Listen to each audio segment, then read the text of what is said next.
ఒక చిన్న గ్రామంలో రామయ్య అనే పేద రైతు ఉండేవాడు. ఈ పొలాల నా బతుకు. అతనికి పెద్దగా ధనం లేకపోయినా అతని హృదయంలో మాత్రం అపారమైన భక్తి ఉండేది. అతను ప్రతిరోజూ ఉదయం లేచి శివుడికి పూజ చేసేవాడు. ఓం నమః శివాయ. రోజు అది లేకుండా పోయింది.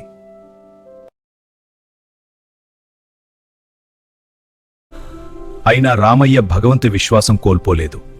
దేవా, నా విశ్వాసందే. ఓ శివయ్యా, నన్ను పరీక్షిస్తున్నావు అనుకుంటున్నాను, కాని నేను నిన్ను ఎప్పటికీ మర్చిపోను.